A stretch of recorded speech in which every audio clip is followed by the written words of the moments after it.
Tindahan ka, sinabi mo magbubukas ka ng 9, dapat bukas ka ng 9 dahil nandito na ako para bumili, tas sarado ka pa.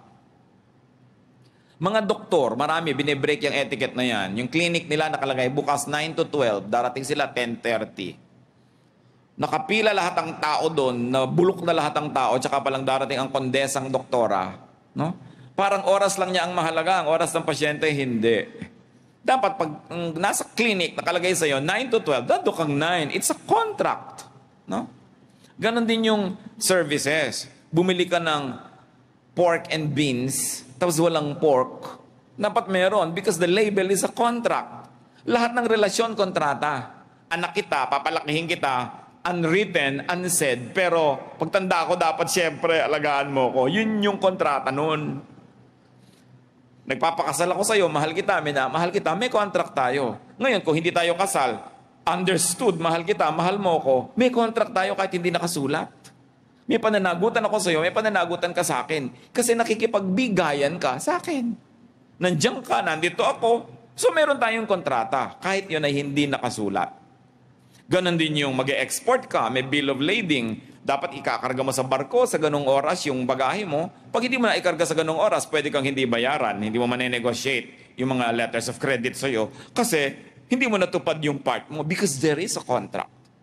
And all relationships are contractual. Jeepney driver, nakalagay sa kanyang signboard, BBB. Diba? Balintawak Beer Brewery. Yun ang ibig sabihin niyang BBB. Ha? Sumakay ka, tapos sa monumento palang binababa ka na dahil mag-isa ka na lang, pwede ka magreklamo dahil yung kanyang signed word is a contract. May relasyon kayo habang nakasakay ka doon. Ang lahat ng pakikitungo ng tao, may kontrata yan. Kaya dapat, you do your part. Especially when you get your share. Kontrata na papasok ka, mag-aaral ka, ipapasa mo yung grade mo dahil binigyan ka ng pang-enroll. Ang inaasahan na ending nun, pumasa ka. Pag hindi mo ginawa, nagagalit ang magulang mo kasi sinira mo ang kontrata. Kahit pa nga, hindi nakasulat yung stipulated details noon. Laging may contract. Binigyan kita ng pera para ka bumili ng suka. Natural, dapat bumili ka, may daladalang suka. Kasi binigyan kita ng pambili ng suka. People come to church. They expect to receive blessing and to receive lessons from the Word of God. Dapat uuwi silang meron nun because it's a contract. But the church is also supported by the people who go to the church. So, meron ka rin dapat pananagutan.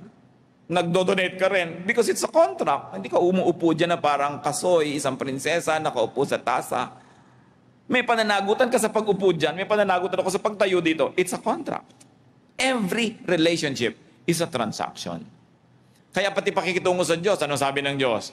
I am the God who brought you out of the land of Egypt.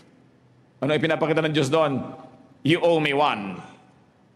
Ako ang nagpalaya sa inyo. So commandment number 1, you will have no other gods before me. Diba? Contractual.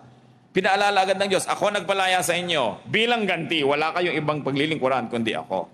Ngayon, ayaw nyo maglingkod sa akin, bumalik kayo sa Egypt. Magpaalila kayo doon. Huwag kayong sumama sa masasave. Pero dahil nagpa-save kayo, meron na tayong relasyon. May ibinigay ako sa inyo, meron kayong dapat ibigay.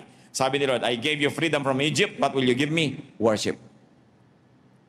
Contractual.